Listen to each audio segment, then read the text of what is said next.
Episode 65. No sponsors for today unless you guys want to make one up. Yep. I wish we could do a combined Blue Chew ad because they were my favorite to do, but they didn't buy an episode this month. So, episode 65 with John Dudley and Evan Hafer. Instead of me making things up about you guys, since you're sitting right here, I'd like you both to introduce yourself to the audience and then make things up about yourself.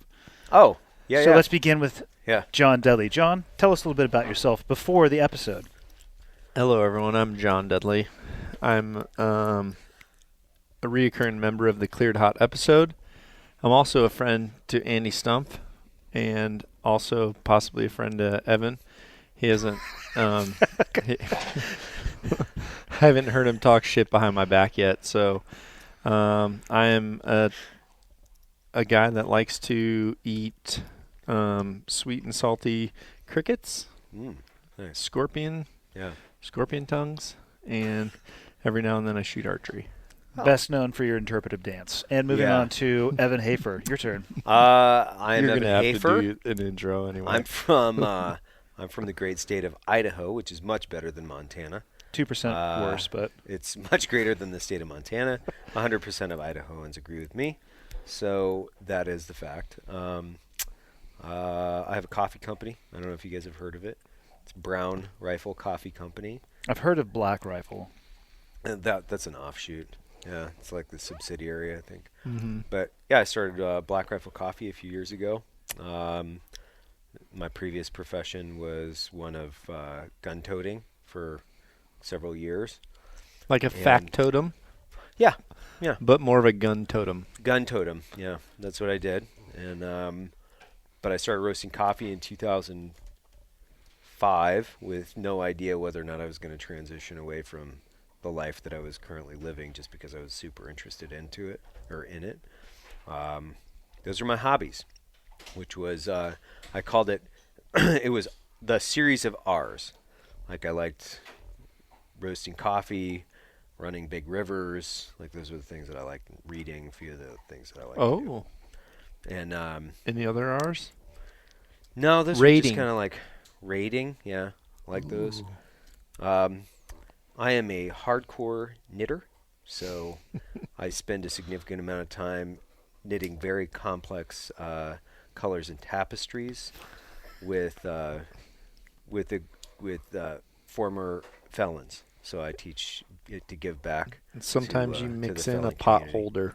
Yeah, well, that's where we start, and that's my way to give back to felons, because I'm super concerned with the felon community and how they transition back into the society. Can anyone else hear that dog eating that rotten leg? Just fucking That's good. And on that note, demolishing. episode 65. Okay, got the red smoke. Gun run, north and south, west of the smoke, west of the smoke. Okay, copy, west of the smoke. I'm looking at danger close now. Come on with it, baby, give it to me, I need it. You're cleared hot. Copy, cleared hot. Yeah, let's fucking get in there. Yeah. Where did the communities adopt that Spartan aspect? Like you see the Crusaders, you'll see the shields, Right. you'll see the swords. When did that happen? I was thinking about this yesterday. I think it comes from the movie 300. Yeah, definitely. Because I don't Yeah. remember seeing any of that when I No. first got in, and I don't remember when I did start seeing it. But once I did, it was everywhere. I couldn't look anywhere and not see it. So when I was in the course at Bragg, one of the instructors assigned, it was part of our reading material, was the Battle of Thermopylae. Yep. And Gates of Fire. yeah, Gates of Fire, exactly. So, we were familiar with that, and then the movie came out, and then it was like all the guys that couldn't read all of a sudden knew about it. And they're like, "Fuck yeah, fuck yeah, fucking Sparta!" Link shields. Yeah, we went on like a Oh. 20-minute diatribe on our podcast, just talking about Spartans and how fucking gay they were, because they were like ultra gay and they loved butt fucking each other and fucking kids and everything else. They were just fucking homos.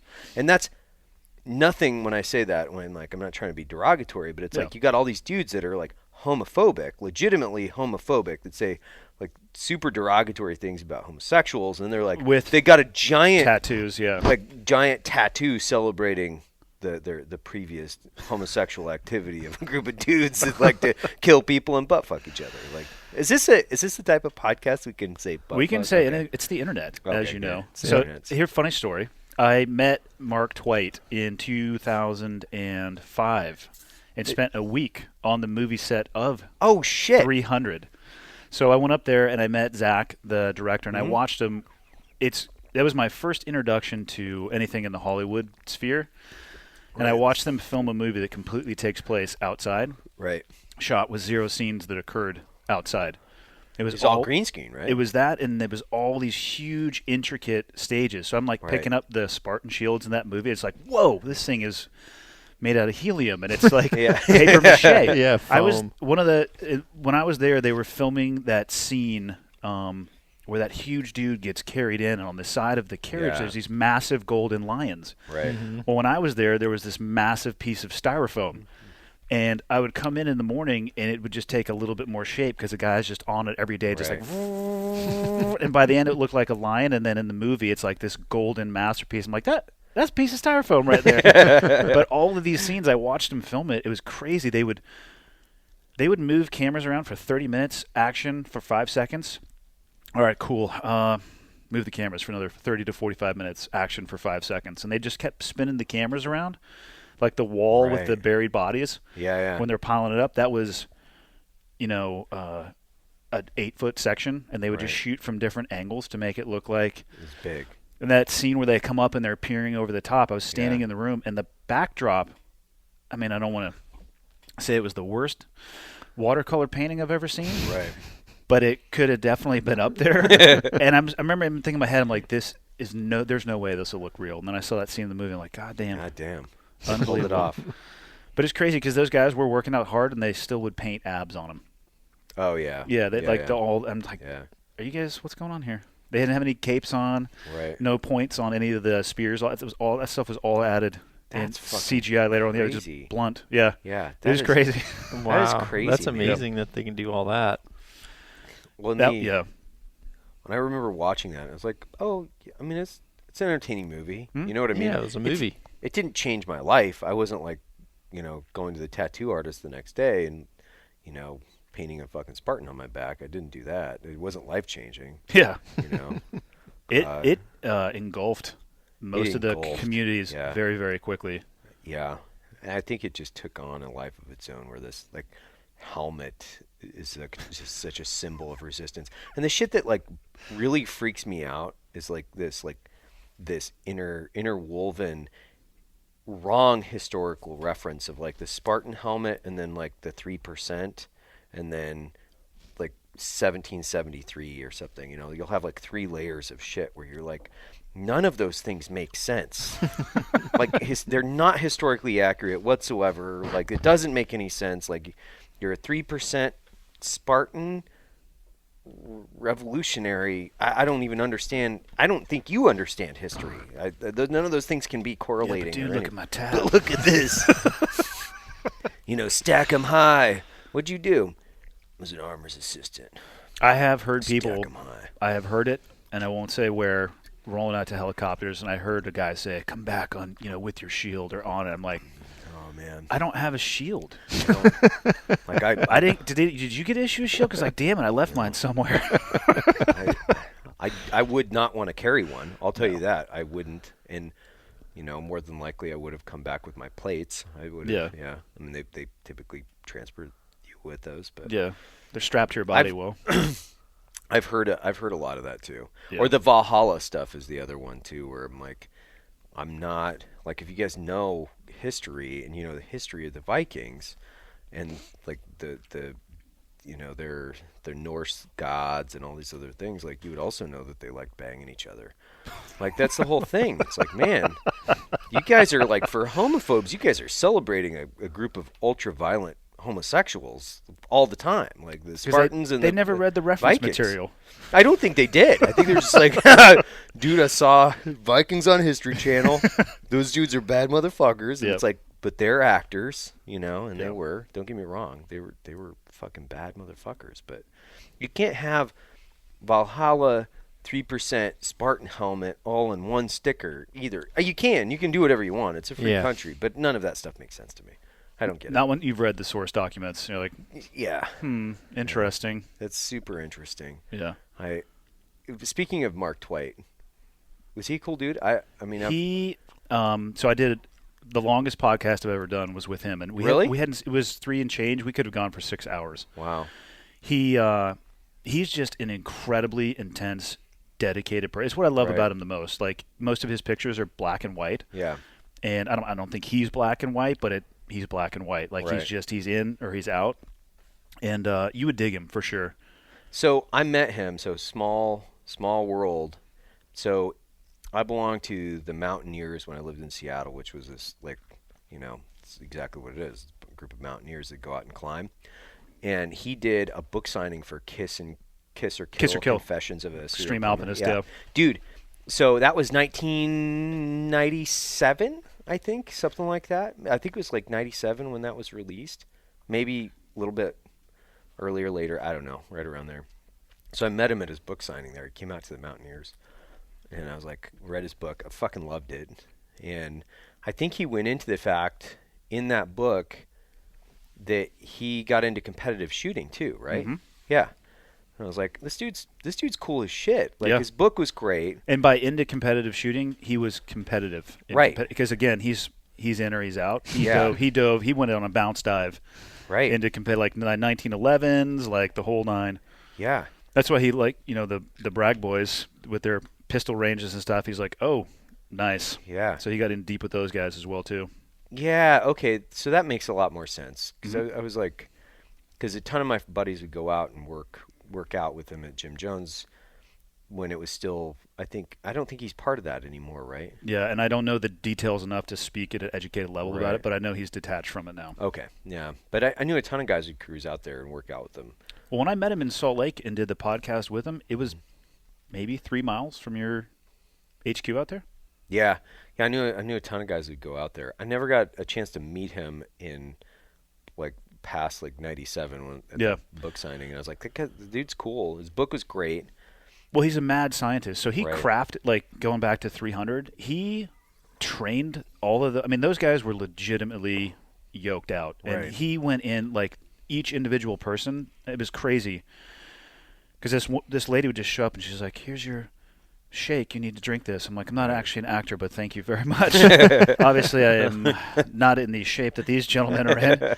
But every actor was on like a nutrition protocol specifically designed by him, and he was working with the food services and craft service. They would come find them, eat this now. Like, wow. He tuned. I mean, it's individualized for every single one. And not even the people who had the speaking roles too, because everybody there, they needed to look the same way. And he has this just dossier of pictures of day one, getting these actors and then just the transformation. Because he worked with them, I think, for 4 months before they even started shooting. Holy shit! And it was, I'm sure we've all been in that phase where you're working out hard and your diet. It's not easy to do. Yeah. And so then they would do all that. Then they had to go do their fight training, and he was working with the fight training guys, and it was crazy. I mean, he's just a complete mad scientist. His level of understanding and knowledge, paired with the mountaineering stuff. I mean, he's like the last man standing in his year group or career of the stuff that he was doing, the crazy climbs that he was doing. Yeah. He's basically the last guy left. Yeah. We talked a lot about that on the podcast, like the risk and just the. Yeah. So does he still climb? I think he still climbs, but I mean, I don't think at that level. Right. Well, and the interesting thing with that was the whole developmental piece where he went into it in the book where he was talking about working out and then also a series of repetition, become proficient at like the professional level, because that's really from what I could gather from the book, and I'm thinking about it's 20 years ago, right? But I loved that aspect because he was talking about, I want to be the 1% of the 1% at this task. So I'm already this, extreme alpinist that's climbing routes harder than 99.9% of anybody else can do. Yep. So now I'm just going to go over here. I'm going to be a competitive shooter and fucking be in the 99.9% category over here too. Create a gym. Oh, and I'm going to hop on a bike and crush people on a road bike. And he's nuts. Yeah, he's a fucking crazy person. But that's why I love him. Good crazy. Yeah, like an awesome crazy. Yeah. Like, it's cool that it was a he was kind of, well, maybe he pioneered the curve, but he was ahead of the curve from the aspect of like wanting to be the 1% of the 1%, because that's something that's really trending right now. Oh, he was doing that long before there was a soapbox to get on and talk about how you're Yeah. like, oh, you're good? Well, I'm good inside of people who are good. Well, that's it. It's like the guys that want to be that guy, and then there are guys that are like, no, I am that guy, right? Yeah. It's like, holy fuck, because you meet guys like that, like Dudley, right? I mean, it's like that dude, and I think you're probably one of them too. Where Definitely like, not. I just try to hang out with people who are. Yeah. Like, if I stand next to you, people will think I'm good, so stay right there. Well, and he has so much because he's 10 feet tall, so some of that greatness might just like slough off the shoulders of the mountain onto the shores of inadequacy onto me. So I'm like, this is fucking badass. It's getting deep in here. Yeah, when I got hurt overseas, it was Mark. I went through one of his programs. That's what I used as rehab. That's how I found CrossFit, through Mark. Because he was part of it early on, right? Jim Jones was a CrossFit affiliate gym. It was one of the earlier ones. Got so it. I somehow connected the dots, and he came out and put a seminar on it, the command, and like 7 of us went through it. And it was, I'm like, yeah, so Monday, chest and tries, right? Tuesday, back and buys, and then you just repeat that for years. And he's like, no. like deadlifting? No, I don't do that, mostly because I don't know what it is. Right. Squats? No, I don't need to do any of that. And it was unbelievable. I mean, he changed the way I work out now is still the methodology is still the exact same way. And it all flipped on a dime for me, sitting in a small conference room, listening to him. But you want to talk? I'm like, I've just watched him walk over uneven terrain before. Or you should hit Barklow up and ask him about, because Barklow, our mutual friend, what is he? Had a big game category, Sitka. Yep. He ran the cold weather training facility for all the teams as part of the SQT pipeline. Right. And Mark would come up there, and I mean, not only can the guy rock climb, let's just go skiing. You know what I mean? We'll go cross country skiing and touring and looking at terrain from, if you need to get from A to B on an infill, this is the route you need to do it because this is avalanche prone terrain. So he'd go out there and do that stuff. You watch those guys just move over uneven terrain, and the way they make decisions on packing a backpack. It's like in the movie Platoon, it's like, I think I'm humping too much kit. Just dumping my backpack out. Like, you don't carry 2 tents with you? Oh, yeah, cool. I don't either. Throwing it over my shoulder. What are you doing? I'm just digging a hole in the snow over here. It's not a big deal. Just leave me alone. Yeah, don't worry about that. Yeah, it's so cool to have. And then we didn't talk for 10 years. Like, text every once in a while. We linked up in Salt Lake, and it was awesome, man. Had just a phenomenal conversation with a headset on. It was sweet. He was definitely one of those guys that, because I was 19 or 20, I can't remember what year it was. It was like, it's definitely a big influence. I mean, when Jim Jones came out, I was trying to do the original workouts that he was putting out. I remember I was in Basra, and I was like, dude, 75 miles. And so I'm like riding 75 miles on a fucking stationary bike in 138 degrees in like a tin shed. Like, fuck, man, this is going to take me like 6 hours. Yeah. I don't like this. Then he'd get off, and I'm like, I can't use my legs anymore. And then I'd be getting into a car going, God, I hope we don't get into a gunfight tonight because I can't actually move.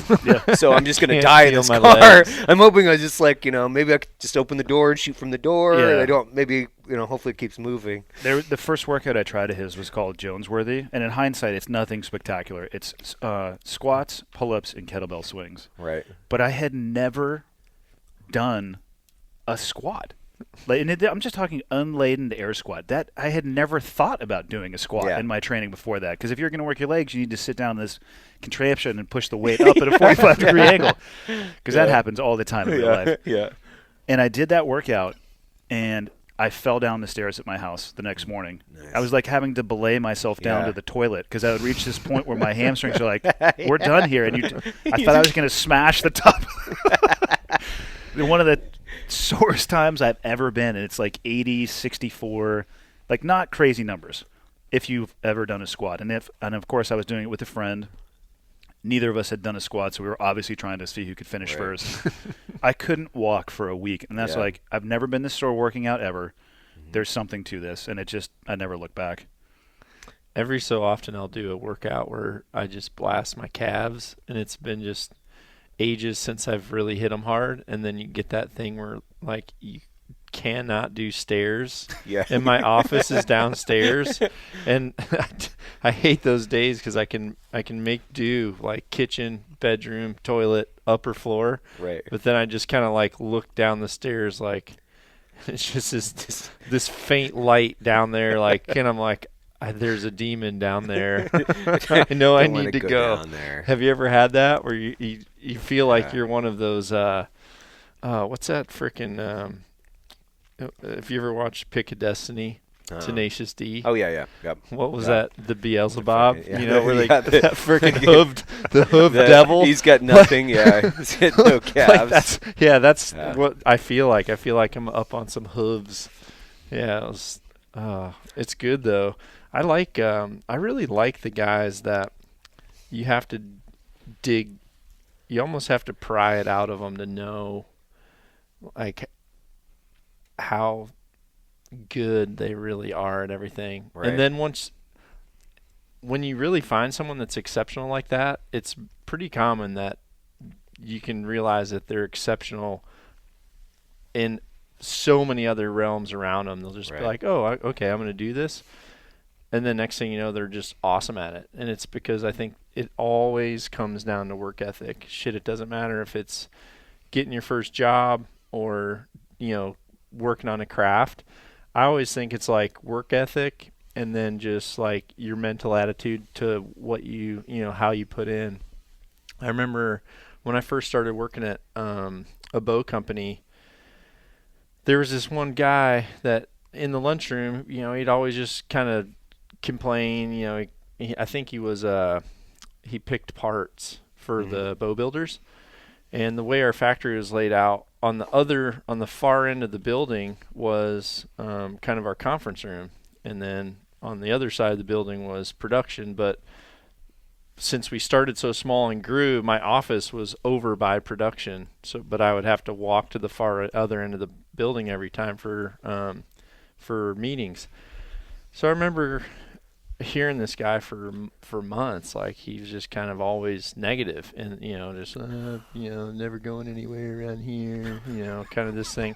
Well, I'll remember I freaking walked out of my office one time and I was going to the far other end of the building for a meeting, and I walked, and I'm like walking at a pace where I passed this guy, but I just didn't even think about it. And he's like got a work order to go get a cam for a bow builder that's like waiting for the cam.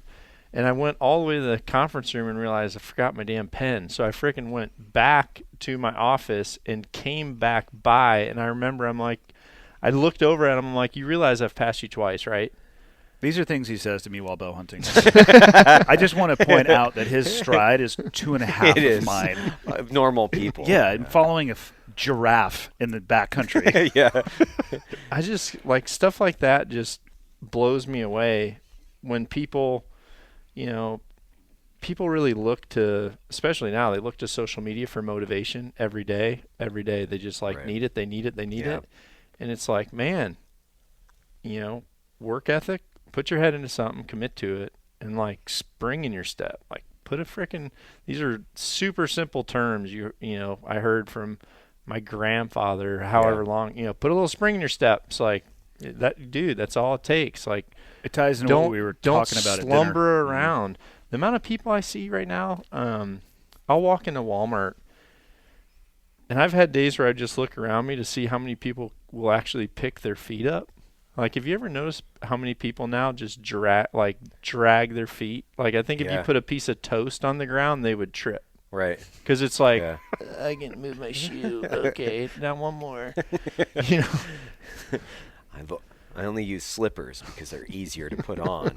Well, it ties into what we were talking about last night about, public speaking and the people that are out there from the spec ops background.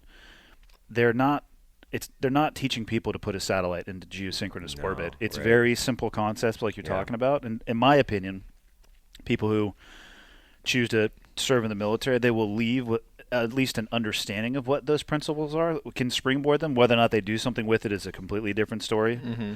And either they don't or they can't, in my opinion, when I see people can't get out of their own way because they want to throw a card or a flag at you first, Right. and pair with that. If they can get rid of all that BS and apply those principles, you're going to crush like 99.9% of people. Yeah. And it's not rocket surgery. It's super, super basic. Like, and I think that's, for me, any craft, what are the 5 or 6 details, and then do them. I'll never forget when I first started playing football, we had, I had a really good coach. I went and worked with Greg Landry. He's a coach that, kind of from the NFL days and everything.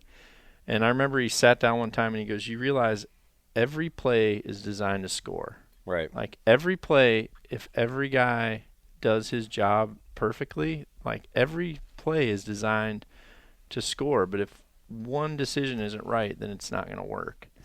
And then it's like, okay, duh, yeah. Right.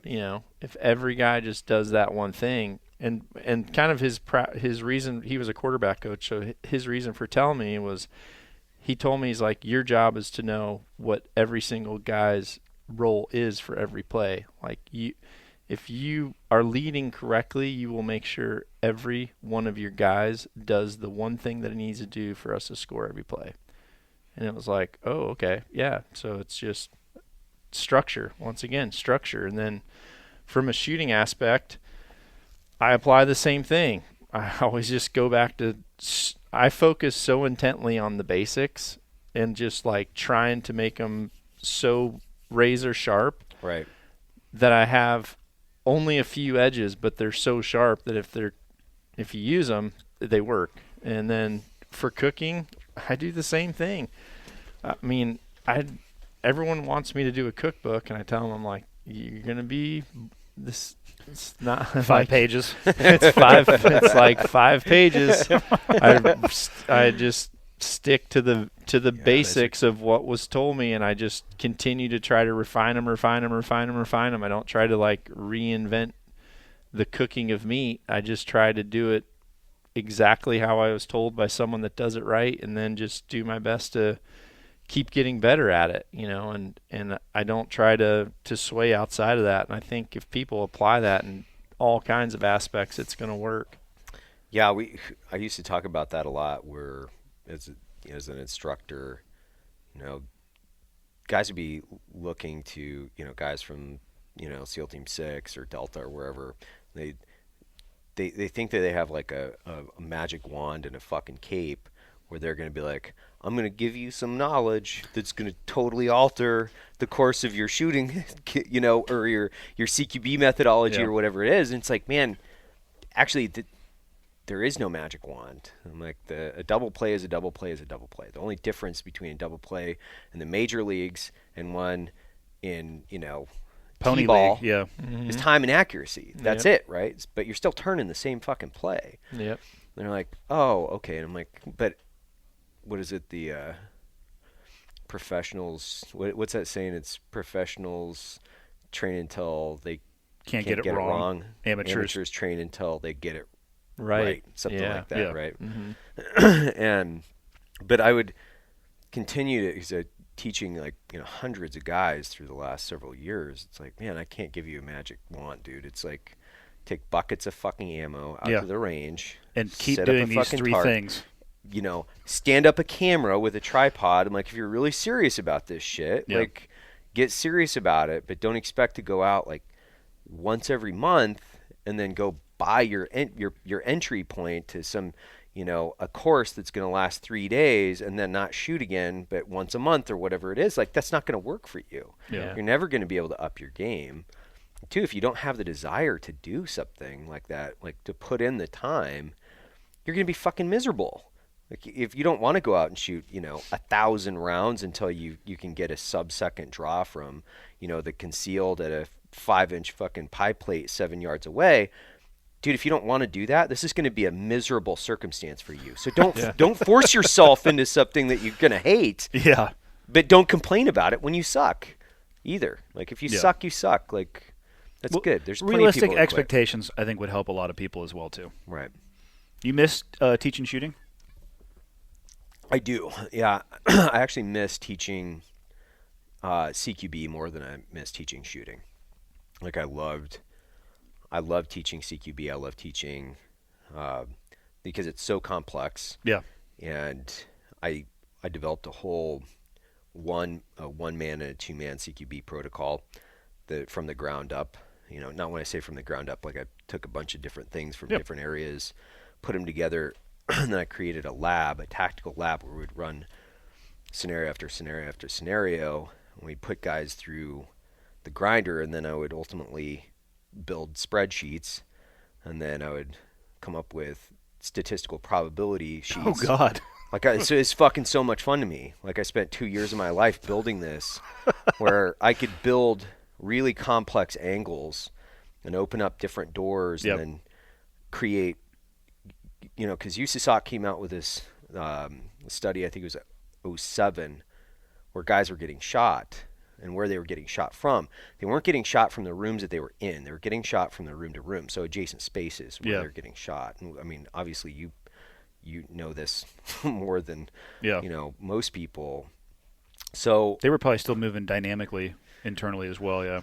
Yeah. So there was a ton of dynamic entry, you know, and for us, we were operating in really small teams, so it was only 1 or 2 guys, and there weren't a lot of people out there that had a one-man entry SOP. Like nobody was doing it except for law enforcement. And then if we were coming from our community, they're like, you need 2 to go. And it's like, but I don't have 2. So I have 6 people in 13 rooms. We just called it LA style. I heard over the radio a few times. They're like, LA style. I'm like, oh, shit, it's real. Yeah. It means one-man entries are authorized. Yeah. So but in my community, it was 2. Yeah. You would hold on a door, waiting for the squeeze, and it's CQB is such an I don't even know what they call it now, CQC or whatever, but the angles are so interesting because you start super simple. You're going to go in probably a center fed room, and it's going to be a square, and you're just going to teach.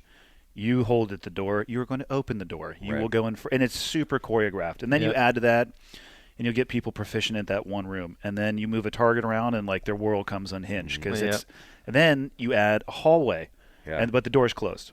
And they're fine. But you open that door, and the world becomes unhinged. It takes this it's like Tetris. You have to build this experience. Yeah, I was going to say. And understand it. Because just opening, like he's saying, opening or closing one door, you go into a room, and the way that we were taught to do it, unless there's somebody in a location that it's disadvantageous for you coming through the door, and there's, I don't think anybody's doing it, but I don't really feel like discussing the tactic and nuance level. There's a couple places where, as you come through the door, if there's somebody in a location, you're screwed because you cannot essentially come up on your gun. But you take possession of that room really fast. And, it was like there'd be a window that it would come through or a hallway that it would come through where people were getting hit as opposed to being in the room itself. And that's like teaching that course and then working in that circumstance, because that was the most interesting thing that I had done in my career. And then when I say interesting, there's tons of different aspects to missions and things like that, but being able to develop something from ground up and take years and just grind on it, and then I'd rotate over and then implement it. And so watch the efficacy of it. So just being able to have your own tactical lab with, you know, the government funding it, and then a bunch of guys that came from our community that were running it, and they're all coming from different services too, which means they teach their schoolhouse differently. And there's not a lot of cross-pollination when it comes to, like, because these are our secret ways that we do it. This is our ninja swipe, you know. It's like, so I do miss that a lot. You know, the shooting aspect of things doesn't excite me, but like putting dudes in highly complex problem-solving scenarios with fucking simunitions and explosives and anything and everything. Because even live, you know, going live fire, not that interesting because they can't shoot back. But if you can put role players in scenarios and then add complexity and then layers of complexity onto that, and then watch how people behave in those scenarios, and then it's a lesson in psychology where you're just like, this is fucking so cool. You would absolutely nerd out over this stuff, Dud. Dude, I'm trying not to just really smile. You should. He grabs his rifle the other day, and we're just like messing around. He takes first shot ever on. You probably shot a 300 Win Mag before, right? No. Really? All right. No. Never? So he gets behind this awesome Falcor defense Petra, and I had just brought it out. I had to open 100, and we went out, and he's like, 300 to 500 to 7. We were just looking at the math, and I was just reconfirming the ballistics on it. Right. So I get it dialed for 7, take a shot. Ting. I'm like, here you go, Dudley. Never been behind the gun. He just gets up there. Ting. I'm like, I want to do this. Opening shot, 7:30, and it was in about 45 miles an hour wind. I'm like, yeah, just aim on the left edge, because it was like, Right. it wasn't full value. I'm like, yeah, just hold on the left edge of the silhouette. And Yeah, because it was a silhouette. It wasn't like massive. Right. It was. and just, he shoots and he hears and he turns around. He's like, Yeah. I like this. It's the instant feedback. That sound is so fucking amazing. I know. As you're talking about the lab, I'm just picturing Dudley coming through a house. Just in Just like That's where, like, I'm kind of like, some of the archery stuff you talk about, I'm like, God damn, I wish I could do that. But I can tell on your face, you're like, oh, I think I would have liked that job. Yeah, that would have been. well, because you get to pull in all these different aspects, right? And that was like the coolest part, because it wasn't just your rifle shooting and the proficiency with a rifle and your pistol. Like, you could be the greatest rifle pistol shooter in the world, if you can't solve a complex tactical problem with moving angles, because you're putting feet on that angle, and then the angles are always changing, and then you can change the rooms and the windows and everything else, and add role players and psychology and explosives and everything else into this. It's the most interesting thing, not only to do but watch. So you'd be I would continue to go through all the time, and then build and rebuild the shoot house to put in different scenarios where you're like, oh, I saw something. I'm going to see if we can fuck these dudes up on this one. You see a hiccup, and instead of avoiding the hiccup, you dive into it. When you see these guys that can solve problems, and it's a really interesting thing to watch hyper proficient guys in CQB. And 90% of the time when I found those dudes are really fucking good at CQB, like they're on another level, they're guys like Tyler Gray. Their ADHD is like whooping their ass on a daily basis, because they have about 1,000 fucking ideas, and they're thinking 10 miles ahead of everybody else, and their mouth is running, and you're like, but you put them in a fucking house that's moving at 1,000 miles an hour with fucking 1,000 things coming at them, and it's like a fucking ballet to watch somebody do it, and it's like fractions of a % of people that can do that. It's incredible. When you were saying that, the reason I had a smile on my face, because I was actually thinking all the way to what you're saying now. Mm-hmm. My curiosity was, okay, for me, this is a boiling pot, and so you're like that scenario, at least in a competitive world, because archery's a super, super finesse sport. Mm-hmm. There's a lot of people. There's a lot of times where I go practice, like when I practice a lot, just random places. If I was traveling through town and I might pop in here, like there'd be a guy at a local club that I would sit there and be like, this guy can just pound tacks, and he can pound tacks, and he can pound tacks. But then all of a sudden it's like you kind of throw one little pea in the water, and right. You're just like, hey, you want to go head to head for one? And then all of a sudden it's just like, like the freaking, the wheel on the cart. Yeah, it starts like, it's like Jordan's truck in Alberta. Yeah. So I was wondering, in those scenarios, obviously, you're separating layers. So then you find some of the guys that are good like that. And for me, I don't know why, but the more like pressure or hyper focused I get, it seems like the more I can reduce my heart rate down, right, to where it's like I don't know why, it just does it. It's like the more I hyper focus, I can slow things down. I don't know why, but it just does. So you're probably going to have those guys, and maybe that's who you're talking about.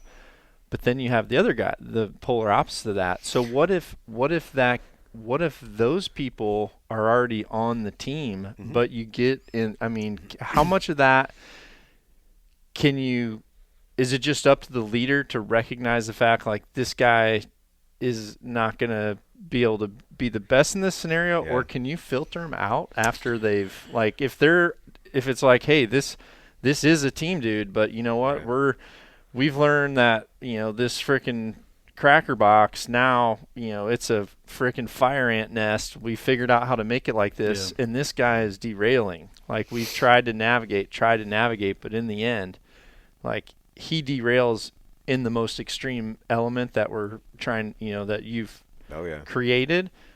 How do you... Have you always been able to coach people out of that? Is your phone on airplane mode? Someone's giving feedback. Yeah. I would say it's a bell curve. So you're in the community. I mean, I can only speak from mine, and Evan can speak to his. So in the SEAL teams, there's standards, and there's going to be a bell curve. There'll be people who, like, the standard is a joke. They could wake up and they could hold and exceed the standard without doing any training. Mm-hmm. And some of it's tied to experience and time in the saddle. And then there are people who struggle to hit a dot on paper. And then if you put them from a one-way range to a simulated situation, a two-way range, like with sim rounds, they come apart and they fail. If it's terrible in the conventional teams, yes, you can get rid of them. But where it really will limit you in the community that I came from is if you want to go places that have an additional level of screening, you're screwed. Yeah. You have to meet a heightened standard. And the standards of those places are ones that are challenging to those that are at the top of the bell curve. I think 30 to 40%. In my background, if you want to go to those additional places, 30 to 40% again are going to fail out. And they're trying to get the people who are at the apex of the bell curve to begin with. Yeah.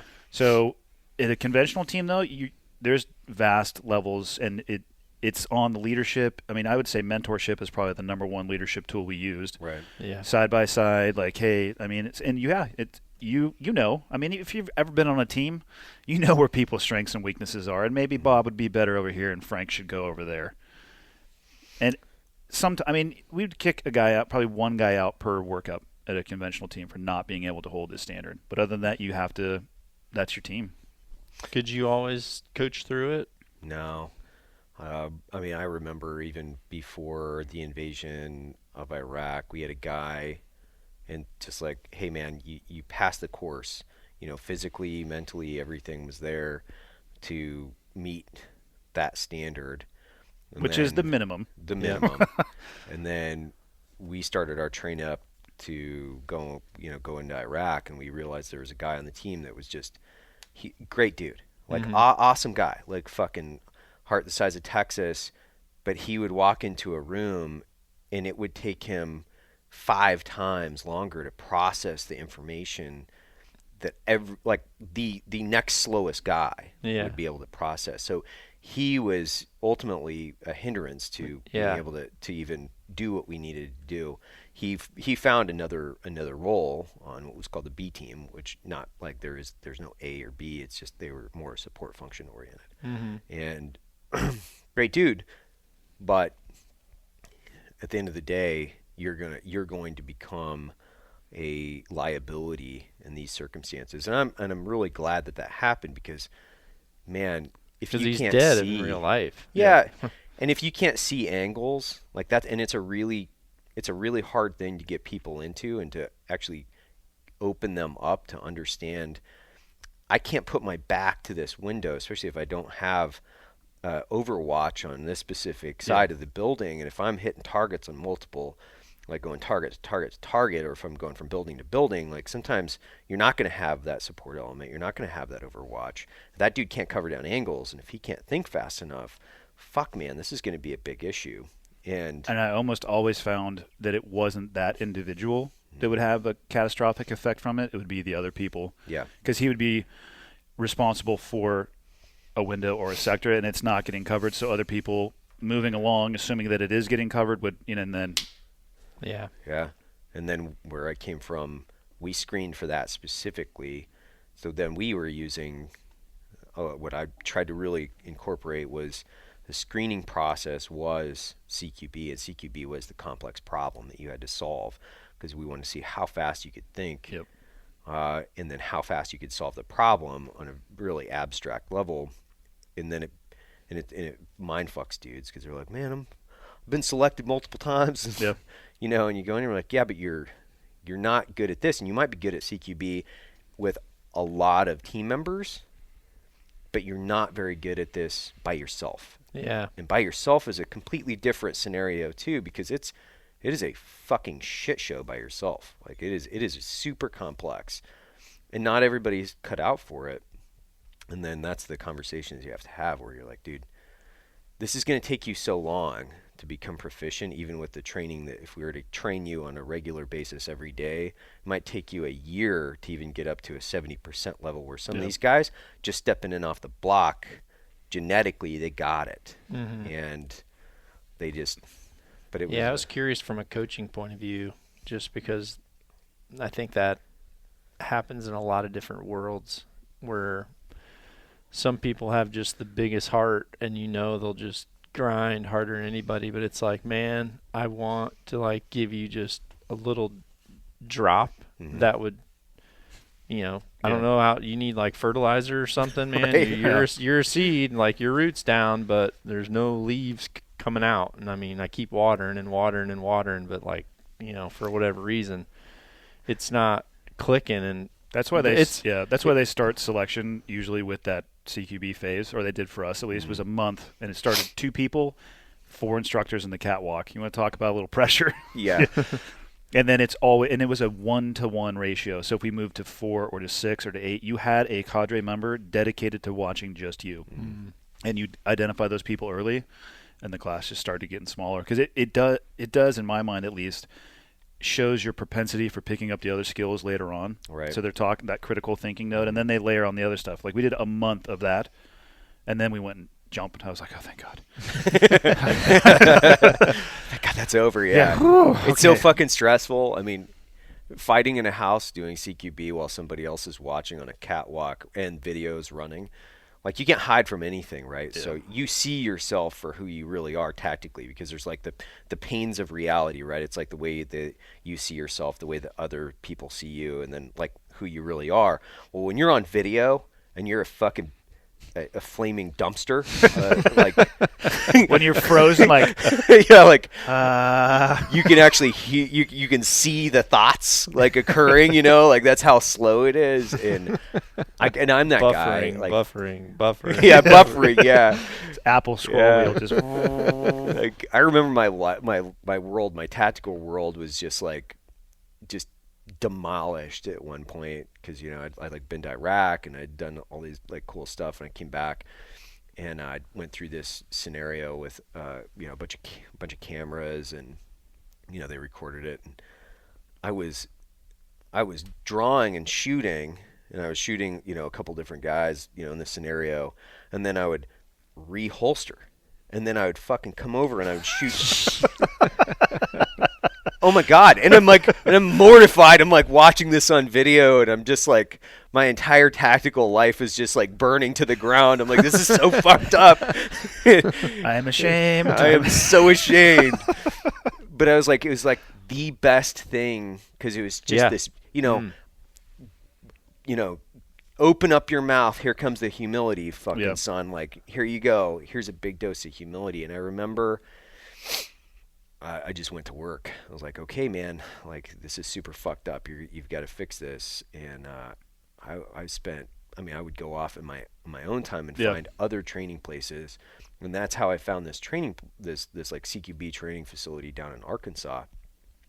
And I would leave my job where I was doing CQB and then go out there and do more, and then continue to fucking do over and over and over, more and more reps, to the point where I was like, I'm not going to be a bag of shit. I don't, and not even that. It's just your profession and your life depended on it. I'm like, reholstering? Like, I didn't even know I was reholstering. It's so fucked up, because in your mind, you're like, oh man, this is badass. I looked super cool. And then you're like, oh God, no, this is horrible. I look back and I'm like, could it have gotten worse? I remember my first run on the house in selection, 2-man entries with pistols, like rolling up to the door with my SIG 226. I'm just ready to go. And I went in, and all I remember is I shot every target in the room. Yeah. And then I was like, and I came back, and you had to do a certain sweep, and God help you if you went, like, you could only go a foot off of the barrel if you went 11 inches, safety violation on the spot, trigger discipline, all that stuff. But I remember just going, just like, and then looking at the target, and thank God they were all shoot targets, because I would have been ejected that day. I'm just like, could I have been less tactically aware? I just remember running into that room like, Well, I my first raid, like the first real house we ever hit. So I mean, it's so funny. So breach goes off. We go in, and I'm on the roof by myself because which is so fucked up. Like I left. I was number one.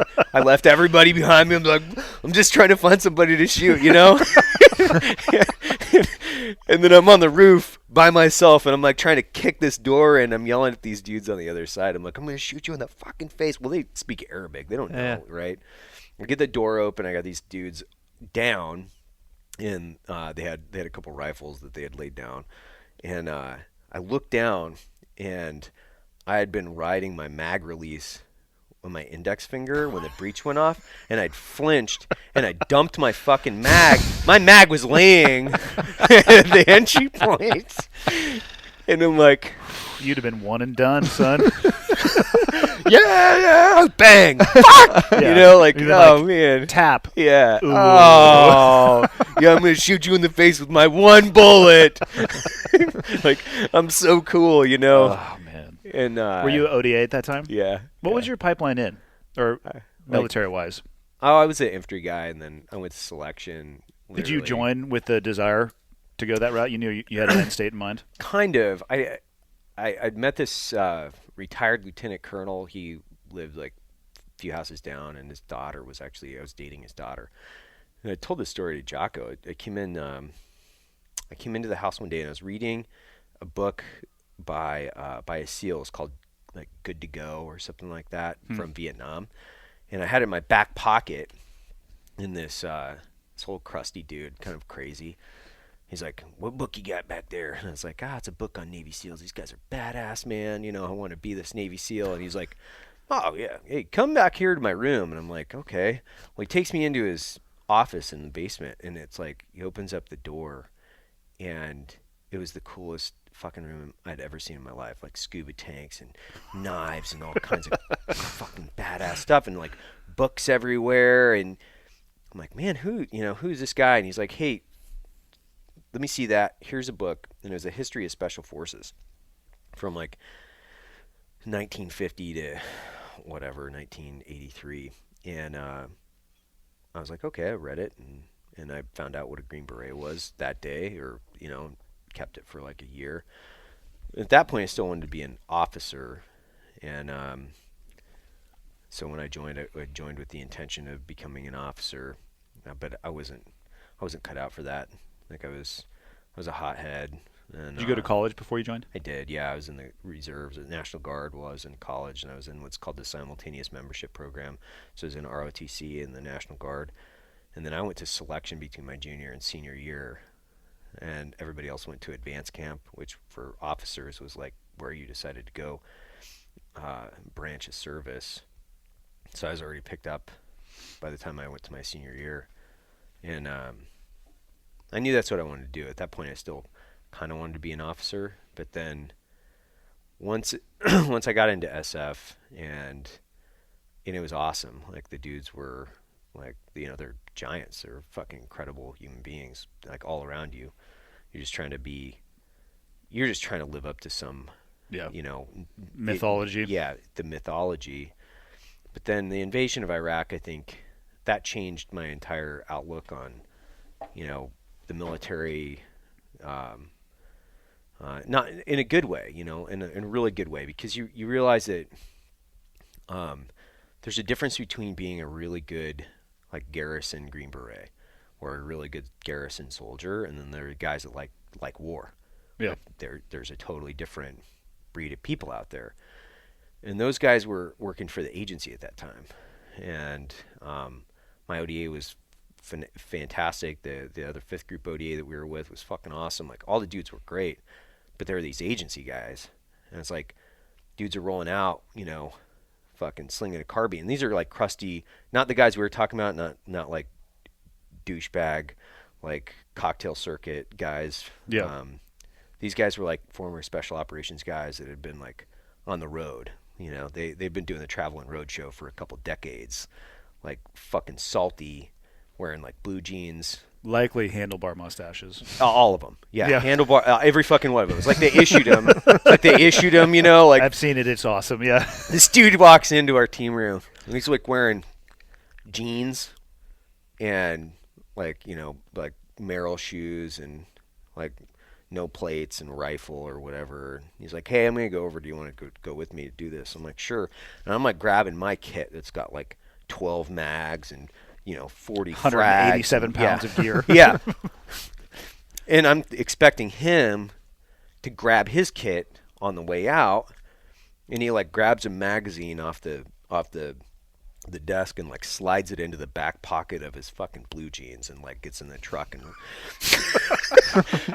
and I was like, oh, so there's another place I can go. I want to be like that guy. And that was kind of where it changed. I was like, I want to go work for the Clowns. And that was like 2005. I did a short stint in Baghdad with a bunch of Australian SAS guys for like 6 months.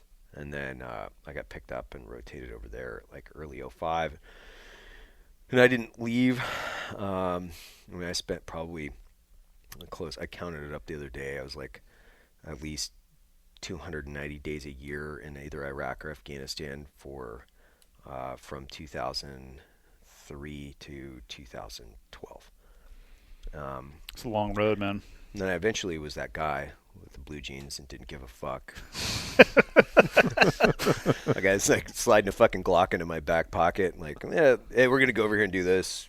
Come on, youngster, let's go, you know. And You became the mythology for other youngsters. yeah, I did. I think maybe, I don't know. They probably looked at me like, that guy's super fucked up. You know, it's gonna take. Somewhere, someone's on a podcast going, "Well, here's my guy." He freaking walks out, throws a Glock in his back pocket. Yeah. Thinking You he's left, and that guy's like, "Hey, none of you emulate that behavior." Yeah. Hey, so that guy, like, don't follow that guy.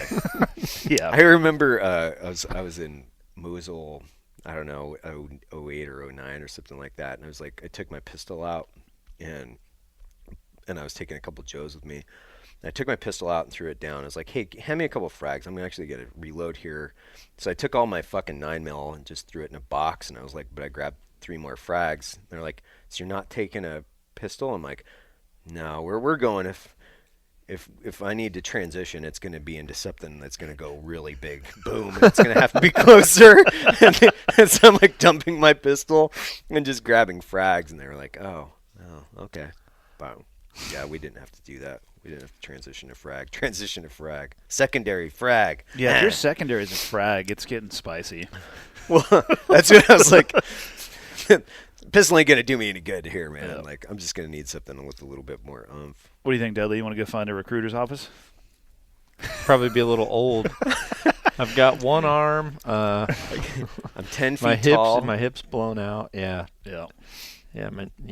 I don't think I would make it right now. Your hips I'd blown try. out? I think it's because my shoulder's blown out. Really? That I'm like, I think I'm just. This is guarding so much that I think it's twisting me. Compensatory stuff? Yeah. It's nothing. I mean, everyone deals with it. The one thing you said a little while back that I really appreciated was just how you reacted to when you had visual of your mistakes. I think a lot of people like dodge that or want to make excuses at that point. And I tell people the same thing all the time. I'm like, you have a camera, you have a video camera. Self-diagnosis is, for me, it was the only true way to change. Like, people could coach me a million times, but if I wasn't willing to address the obvious, then it doesn't change. You're just continually seeking placebos, So, for those of you out there who are, listening to Andy and Evan thinking, that's a field that you want to go into, if you can't do that, you're going to suffer. Coming from me as a coach or someone who, tries to alter people's, I guess, success in a precision field, if you can't do those things, you're just continually going to slide. I mean, you just continually slide, and there'll be days where it works, but then there's going to be days where it could be catastrophic. Right. And especially in your guys' field, it's, it's not like you blow a chance, you took a shot at an animal and you blew it. Like, you're talking about, having a team guy next to you die because you do something stupid. Like, anytime I do that, even now, even with me working for several people, I guess whether you call it as an ambassador or whatever it is, I always ask the people, hey, can you give me a review? Can you treat me like you would an employee? Like, when you do your annual reviews, can you just give me a call and just say, hey man, this is what you're doing. We really like it. Here's some stuff we'd like you to work on, because I want to know that I'm doing the right thing. And if I'm not willing to like take feedback and then, process it positively, then I don't think you're ever progressing as, certainly as a worker or as an athlete or as even as a person. Same thing's true with your family. Like, you have to be able to take, that criticism or that feedback, and then, how do I work on it? And if you just keep saying, Well, I think that's got to be partly humility too, right? Where I never thought I was the best. Like, and I never ever in a million years was like, I'm the best. I would never even say that. Like, it'd never come out of my mind. I'd never Fortunately, fucking I was think about very it. positive that I wasn't. Yeah, exactly. Because I'm like, oh, there's the ranking system. My name's not on the top. yeah, Well, I feel the same. I don't feel like I'm the best at anything in life. Nothing that I do, including archery, there's no way that I can say I'm the best at it, but I do want to work the hardest at it. Like, I'll lose sleep if I know that I just left, if I like took a shortcut. Right. And then, especially if I know I took a shortcut but no one saw it. Right. Like, no one saw it, but then all of a sudden when it came down to like needing to perform, then when it didn't happen, if I ever knew that, like, I'm like, well, there you go. You made an excuse. You had the opportunity. You swept it under the rug, and then it freaking came back to bite you. And maybe no one else even knows, but for me to know, I would just lose sleep for, I can still think of the few times where I've done that, and it still just haunts me. And because of that, I'm like, I can't do that. I either have to tell people, no, like, here's the deal. And I think the more open you are, I think it helps me perform better, because I'm not creating something that's false. I just feel like if I tell people, listen, can I shoot a bow good? Yes. Have I put in possibly 1 million reps? Me and Andy were talking about this. Possibly 1 million reps. It's probably close. Right. But I think there's phenoms out there. But I also think some of those phenoms, some of them, if they don't have that same work ethic, the windows are short. But there's still phenoms in moments to where it's like, I was never that good, but with what I was dealt, I made 100% out of what I was dealt. Right. And I'm content with it. And I think that's why, I think if I put up a false pretense, you'll just continually chase this thing that's like not real. It's not there. And I think a lot of people self-destruct. Well, especially now in the social media world, you see some of these guys who are like, man, this is a self-destructive route. Yeah. Because they're not going to be able to do what they're showing, so to speak. I don't know. Guys are getting kicked out of buds now because of social media posts. That doesn't surprise me. I would assume it's an issue for every across the board. So because they were like, look at me holding a picture of the knife, and they're like, yeah, come into the office. Yeah. Take a picture of the bell on your way out. Your next post will be of a bell. And This is a picture of you scooping eggs. Yeah. Get used to it. Yeah. This is your spoon. There are many like it, but this one is yours. I'm watching my kids grow up in the social media world that I didn't have to, and I've had this conversation with them, like, because my oldest son's 15 and a 13-year-old son and a 10-year-old girl. And, I mean, dude, shit happens on their devices. That we've had, I'll tell you guys offline about it. But, I tell my kids, if you do anything on an electronic device, you have to assume it exists forever. Yeah. You might be, I obviously with my oldest, I'm like, listen, you can probably get away with a lot, but if you do dumb stuff, 17, 18, 19, you might be at your first job interview and have somebody slide a piece of paper across, be like, is that your post? Right. Yeah, because that's the door. But Yeah. you're not getting this job. Right. I don't think I could have survived in that environment growing up. Because for me to be an idiot, I had to do it localized to people's faces. Yeah. Not on a pedestal when you can't take it back. I tell my kids, I'm like, you guys are growing up in a tougher world than I did. Seriously. And I don't necessarily know how to provide for you the tools to navigate it well. Well, your brain isn't fully developed, and you're God. a fucking teenager. You're gonna do all kinds of dumb shit, and if you're not, I It just means know, you'll do it later in your life, right? When you're a teenager. Yeah, I was an idiot. I mean, still am an idiot. I'm just like, but I was more of an idiot then. Yeah. So I can't even imagine like the stuff that I would have been putting on the internet. Oh my god. Oh my god, dude. Oh my god. It's like. I mean, imagine going through puberty as a young man and having a device that's a portal to the world and the ability to input into that whatever awesome and deep thought you think you might be having. Yeah. For eternity. For it to be backlogged and referenced every time that you want to, like put your foot back in your mouth. Because I think of how many times I've put my foot in my mouth, like just like walking around and talking every day. Like, let alone like a 16-year-old kid. Yeah. I would have absolutely never probably been able to do anything in my life. I would have fried my entire personal fucking persona down at 17 years old. Well, it sets these crazy expectations too. Like from talking to the guys who are still in, they're having a really hard time keeping people past the 5 to 7 year mark because the digital world that they're consuming, the books, the movies, the TV shows, they get in and they're like, what do you mean I have to train for 4 years to go on a deployment where I might not do anything? Right. That, like, because they're like, that's not compute. exciting. And Right. then, so not only does it set this bad expectation, then they leave pissed with a chip on their shoulder, but the right resume bullet, and it's like, uh-oh. Right. That's a recipe for disaster. Right.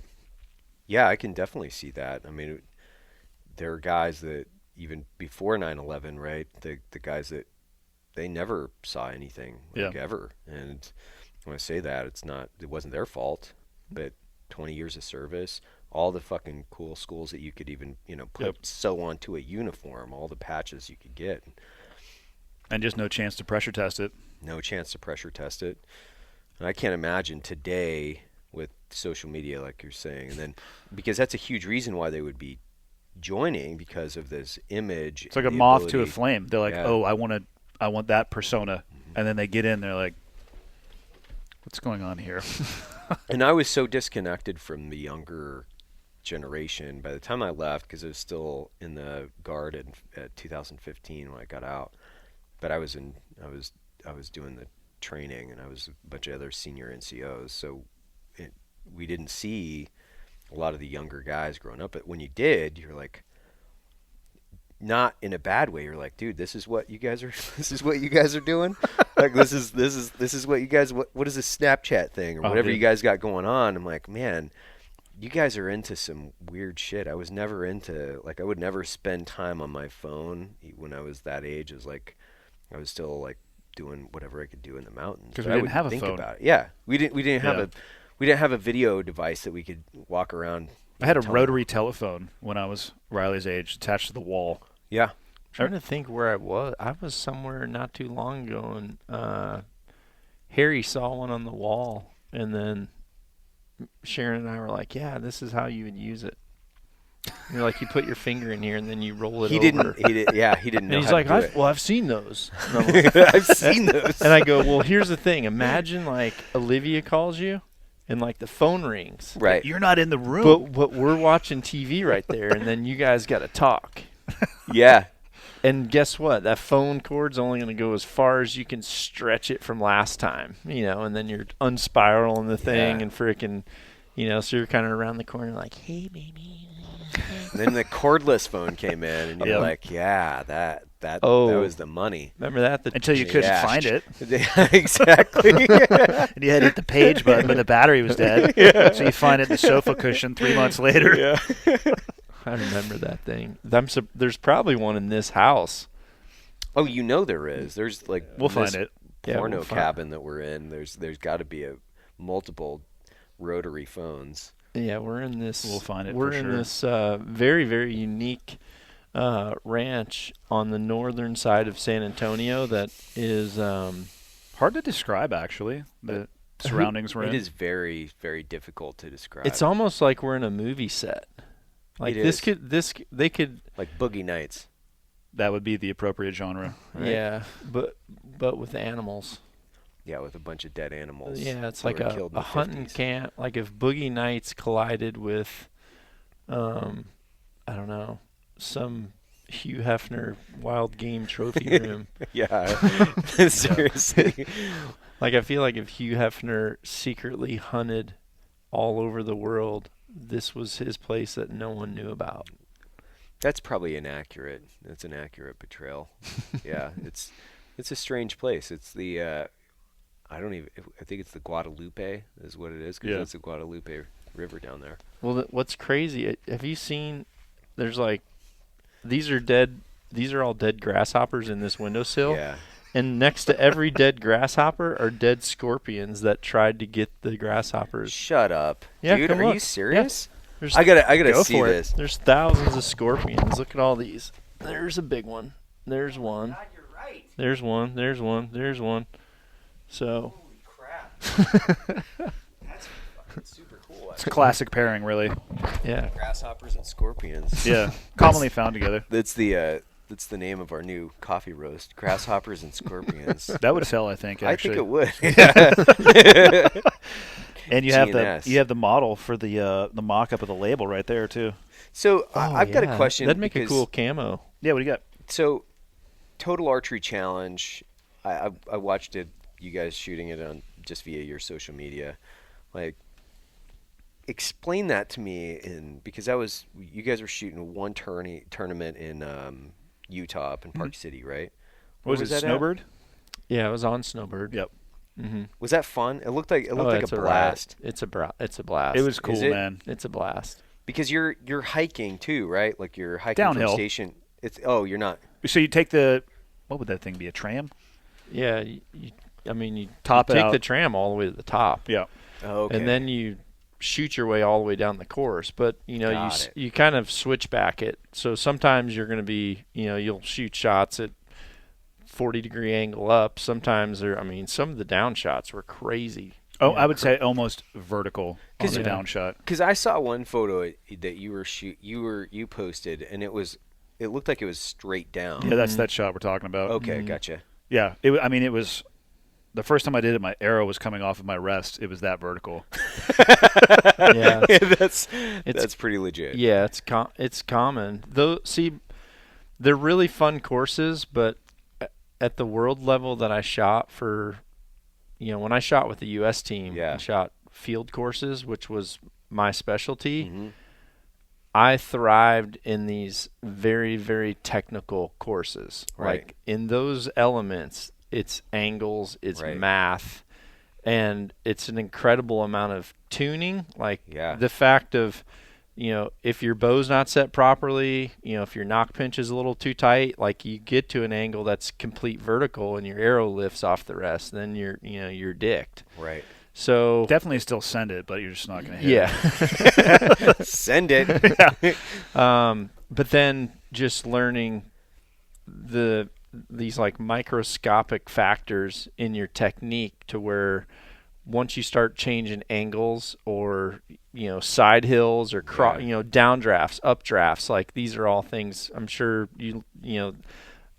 probably on the same wavelength as everything you go through in sniper school. Yeah. When it's one thing to go shoot flat, Right. and there's a lot of people that can shoot flat Mhm. great, but it's amazing to me how many times I've had students that are just absolute powerhouses, like flat ground, and then I can take that target and just put it like 6 feet high, and then all of a sudden the score's like, and it's just from this slight variation in like a muscle that they've never known to use, or like, Right. and then you start to magnify that and go from, well, okay, instead of it being 5 feet above you, now this thing is, Right.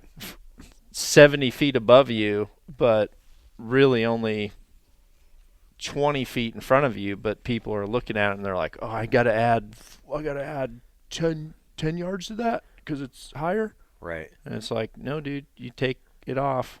You take it And off. they're like, but it's longer. I'm like, yeah, but it's still distance of gravity. Right.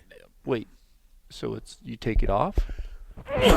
they some people don't get it. And then it makes them so nervous that then their technique derails. Right. So then they lose the basis of like what's most important is just execute the shot. Like even if your yardage or your dope is wrong, or even if you get it right, if you don't execute the shot right to begin with, then it doesn't work. So I thrive in those really, really technical courses.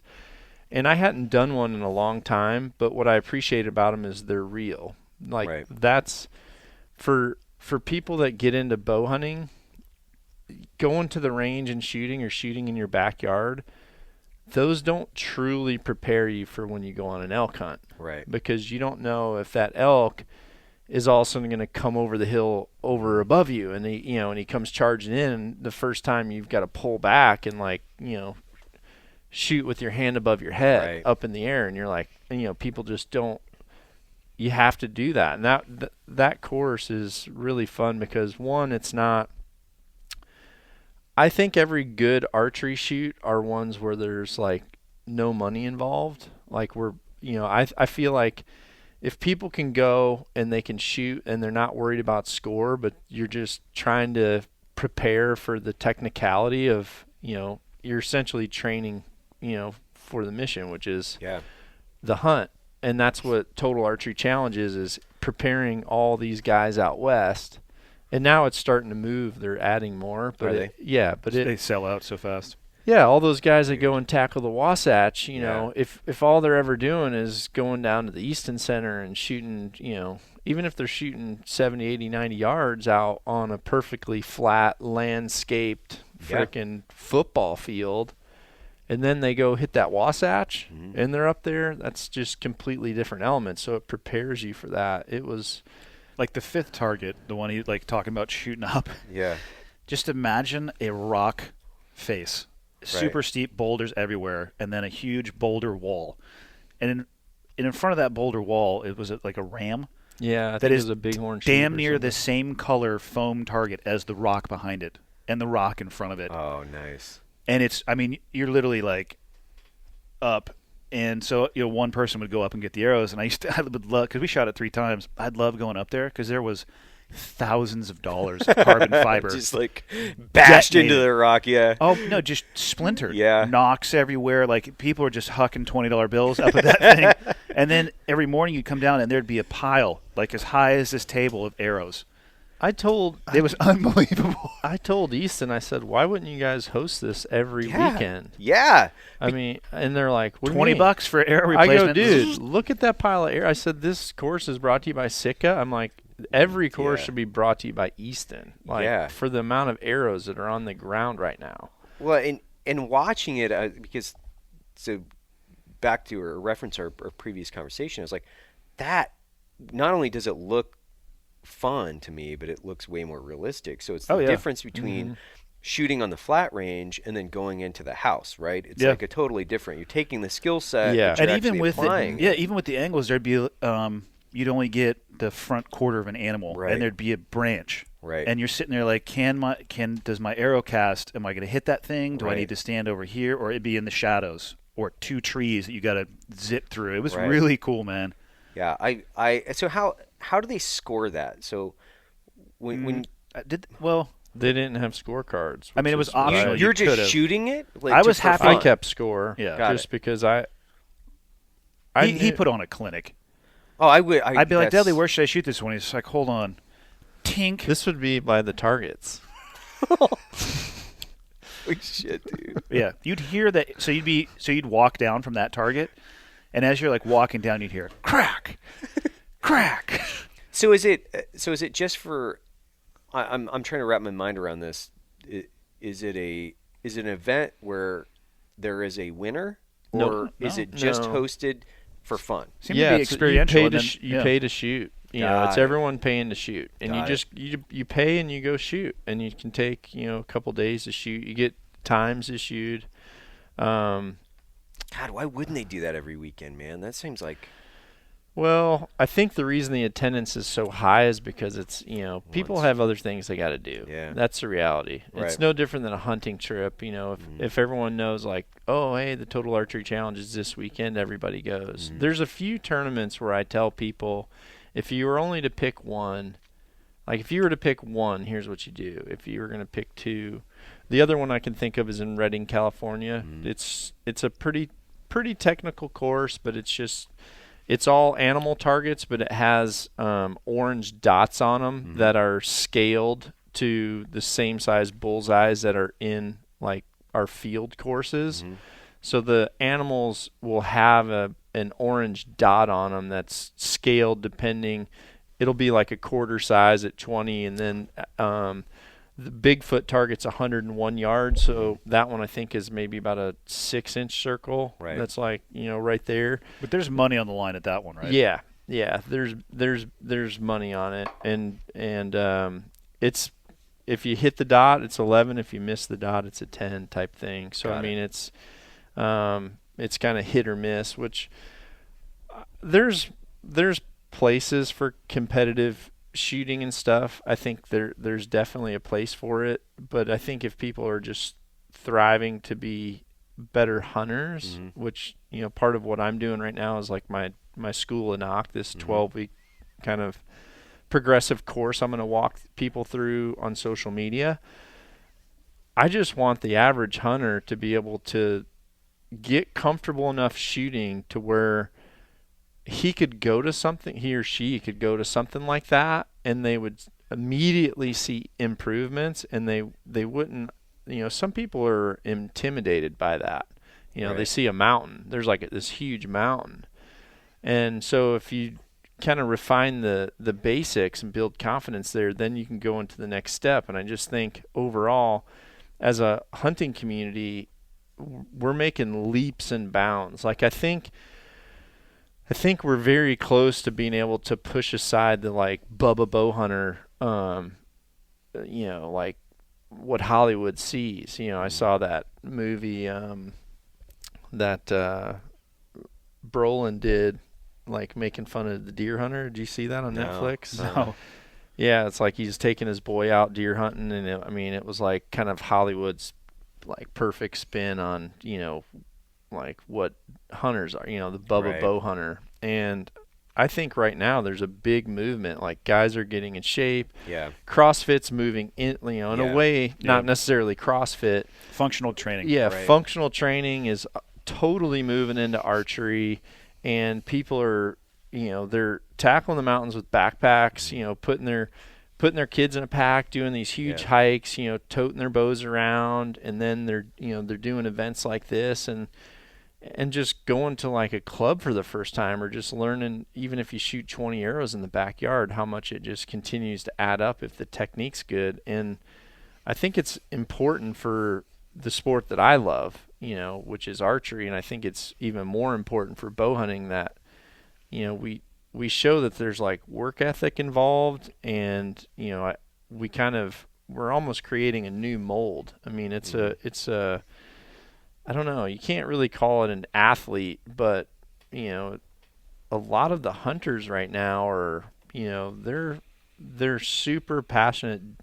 I mean, in a way, they're a dedicated athlete to their craft. It's just not, it's not like you can't compare it to a sport, so to speak, but this is, well, I guess it's a lifestyle. Like it's a passionate, dedicated lifestyle that people are walking around in probably way above average shape now. Yeah. And they're knowledgeable, and then a lot of people now are really going down the field to fork avenue to where these people for the first time are like, yeah, I was into bow hunting, but like myself, I wanted to be good. I wanted to be ethical at it. So that's why I took up competitive shooting.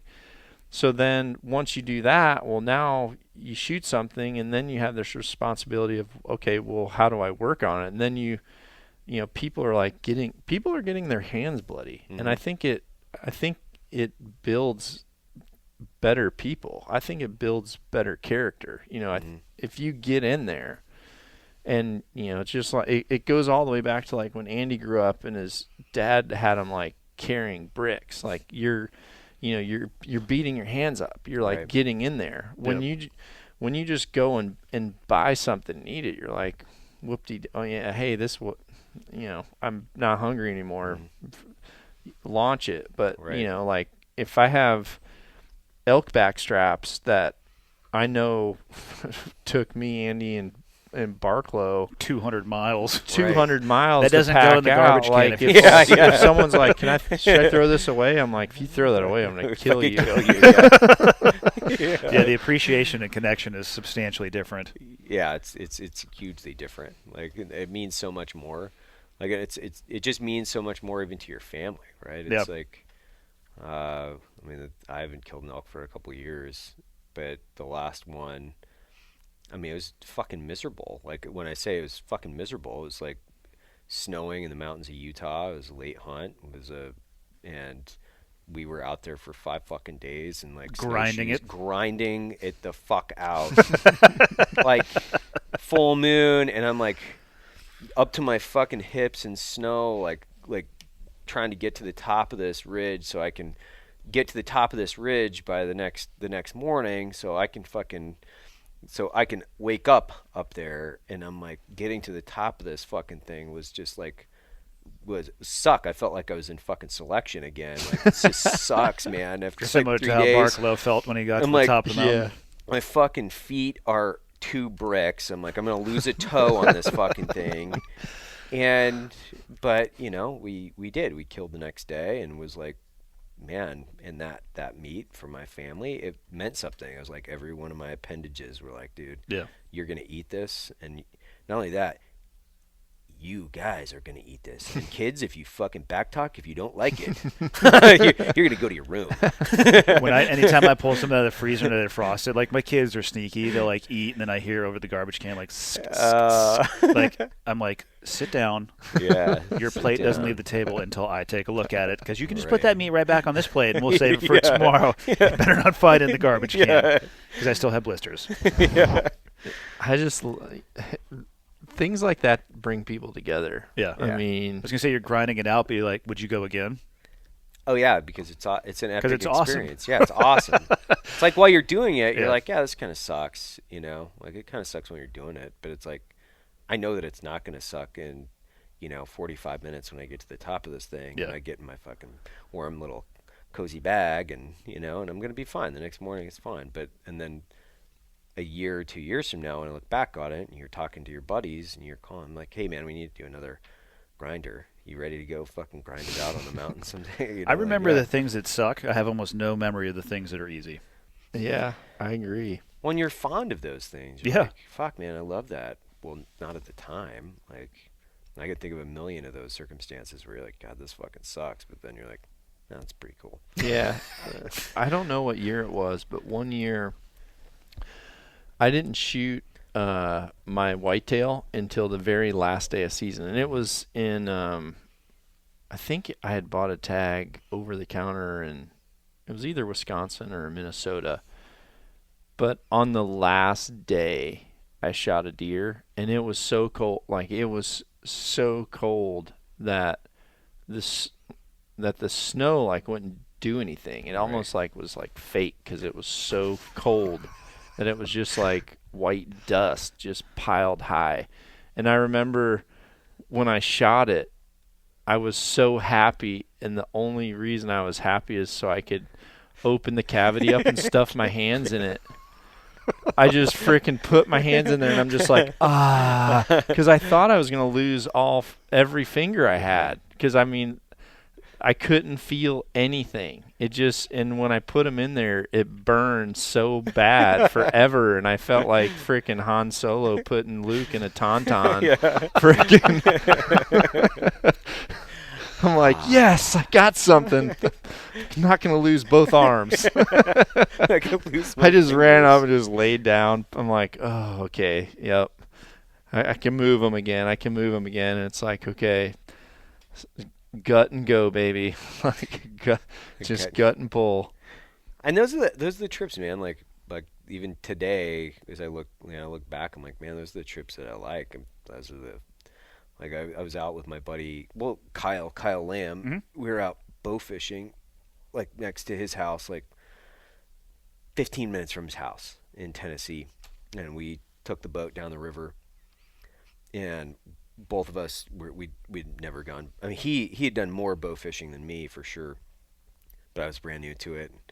And it was like Asian carp and like super fucking cool. So it's night. We get the lights out and the fish start like jumping into the boat basically, and you're trying to hit one of these fucking things out of the air, and we're having a blast. We're giggling like Kyle Lamb's this Krusty Sar Major. Oh, He's yeah. awesome, dude. He's so much fun to hang out with. He's like so much fucking fun to hang out with. Well, we go down the river and we get into a piece of shallow water and we fucking break the engine. So the engine, the prop seizes up, and we try to we're working on this fucking river. We're 45 minutes away from the put in. We're like working the shit out of this, and they're like, all right, well, we just have a trolling motor, and Mosquitoes are sucking the life out of you. so I get the bow line. I'm walking back up the river with this boat, and Kyle's got the trolling motor pegged out in the back, trying to One give me a knot. little bit, So we turned like an hour long, fishing trip that we were just gonna like go out and slay some fish with our bows to like somewhat of a suck fest. And we were 9 both hour like, evolution. Yeah, like we were cruising in. My dad was waiting for us because we were going somewhere else the next day. My dad's like, "What the fuck were you guys doing? Getting back at like midnight?" And, yeah, and I'm like wet all the way up to my chin. And Kyle and I are both like, "Man, that was great. That was awesome." Yeah. That's what it was about. Yeah. We didn't. What I say is we put 2 fish in the boat, but in all actuality, they put themselves in the boat. Like we didn't shoot 1 fish. Yeah. They just landed there. But it was awesome. It was a Suicidal great fish, trip. yeah. Yeah, we got 2 fish, but we had a fucking great time, man. And it was just one of those trips where you're like, I'll always remember that. If we would have went out and shot a couple of fish, and it would have, went back to the ramp. Yeah, you just shot a few fish the Shot other a day. few fish the other day, but But that none of was what a you're cool story. talking about can live on a device where people are trying to experience and no. look for that Mhm. motivation. Like, you're No. not going to get that doing this with your thumb scrolling. You're not going to get that with your thumb, and you're not going to get that, like, we weren't using our phones per se. We were using them to take photos of the fish, but, you're not going to get that genuine exchange between people, like, hanging out with a guy like Kyle, who's just an epic person to begin with. Yep. And, laughing like you're fucking 5 years old, like giggling. We were giggling. We were so happy because these fish are jumping in the boat, and we're so fucking happy, and we're laughing at each other and making fun of each other. And it's like, this is a lot of fun, man. Yeah. On that note, Matt Oh. just showed up with 2 machine guns. We should probably wrap it up. Oh, Yep. yay! This is officially done. It's officially 12:11, Perfect. man. Thanks, boys. Yeah, Yeah. thanks a lot, man.